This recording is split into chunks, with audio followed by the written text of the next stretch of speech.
Okay, just so you know, I will be at Emerald City Comic Con by the time this video is up on YouTube. And that Cigar Con haul video is trapped in it anyhow. Anyway, let's move in on Steel Ball Run by moving on to the Sugar Mountain arc.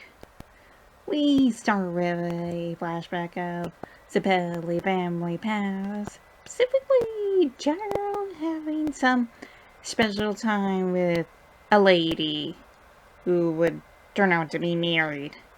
Honestly, a common thing. Honestly, just doing such things is a common thing that can happen with overly religious families. You know? But then we get Gyro waking up in the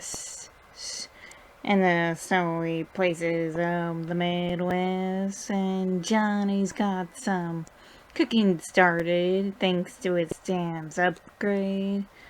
But that can't last as they have to back up and leave for some mysterious people come up to them. And that brings forth a discussion about hot pants and their deal on the worries. Next is she left some of the lower vertebrae of the spine to Johnny.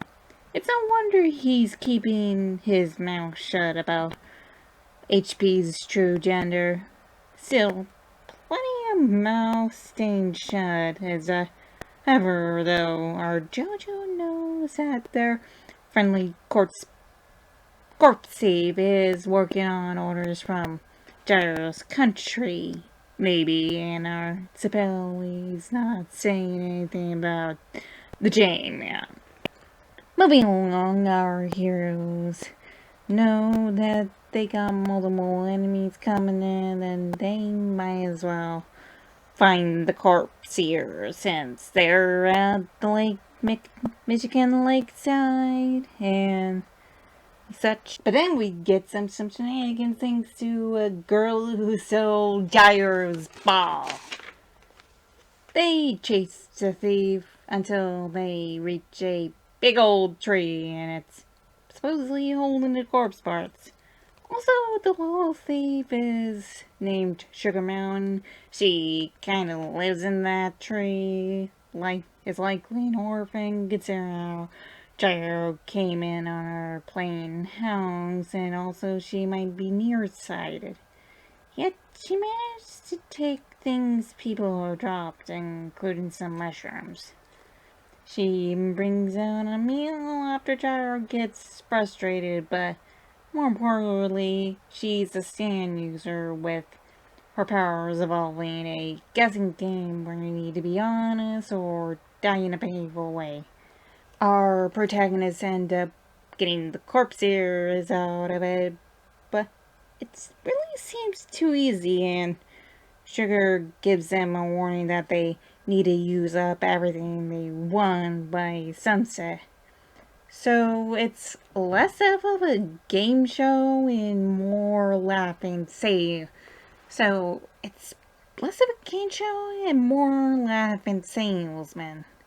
Especially as Johnny asks further questions and see what that the people who don't follow up the use for sunset rule end up becoming part of the tree. That might be the least of their worries, as those writers that they were preparing for earlier would get a two-page spread at the end of the chapter. Anyway, next chapter, we start with our heroes run away while discussing how to use what they got earlier. Money should be easy.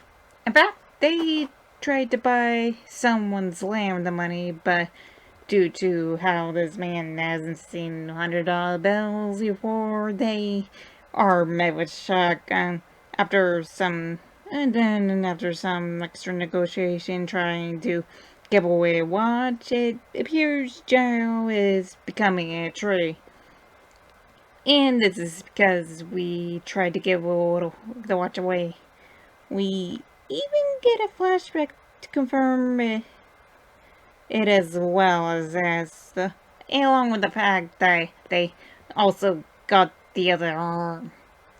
Johnny takes back the watch back, which gets Jared back to normal, but it brings forth a realization that they're still being tested for their worthiness. Well, things can't be too easy. At least the farmer is willing to trade a hill for some mushrooms our Jojo got from Sugar Mountain. Hey, it's the least they can do before they gets it down for an expensive meal and getting some new drip for their horses. They spent about $1,327.75, and they still have a lot of cash to spend. Jarmo even pays a guy to put the old horseshoes on some stable horses and run them around town to get their enemies off their trail. Yeah, well, they still have the issue of money. They can't even get laid to get rid of it. But they're still able to sell the gold and the diamond and by buying a building and getting more cash they have to spend. But then they sue the men who are following them outside. I, you know, I have to admit, when it comes to those stock plots where a character has to spend a lot of money in a certain amount of time, I usually don't buy them because you just put that money in storage and save it for a rainy day. But this arc is doing it better than those sitcom episodes because there is death or a fate much worse if you don't spend all this money. But with enemies after him and sunset coming, Jared decides to try to do some gambling to take care of the money. It really gets intense for enough for the boys to start getting the tree treatment due to the dealer cheating, and they're getting stuck to the table at gunpoint by the time their pursuers come in. Thankfully, they get a win due to Johnny's new skill, which is just in time for Rashuda. One guy goes down, and the rest, they disappear, apparently. And after a reminder of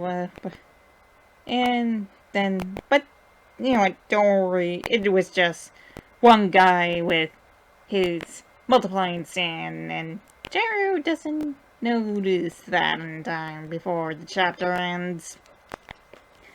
Anyway, after a reminder of who was what at the beginning of chapter 47, we see that this guy can really multiply himself.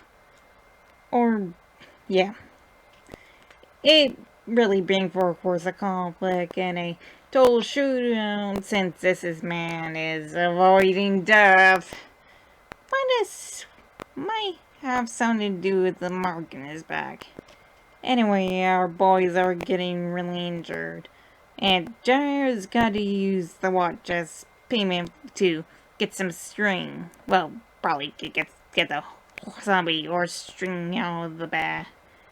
But I don't know. It almost seems like that after using the zombie or string once, they could just use any string just to get healed. The worst part is that the corpses of their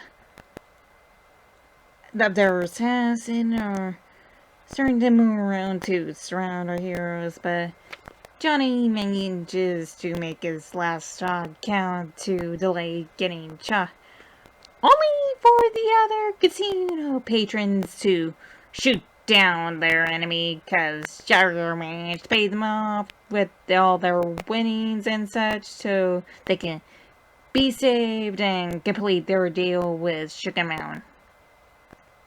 All ends well. Or not, because they need to use the corpse parts too. Also, that stand they found was called Tattoo.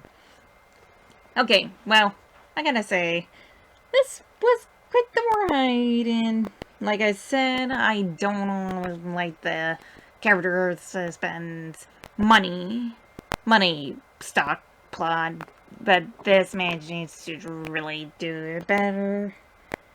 And I'm pretty much officially halfway through. I'm halfway through Steel Ball Run, apparently. But since as much as I don't want to leave on a cliffhanger, I made a schedule. So see you next time.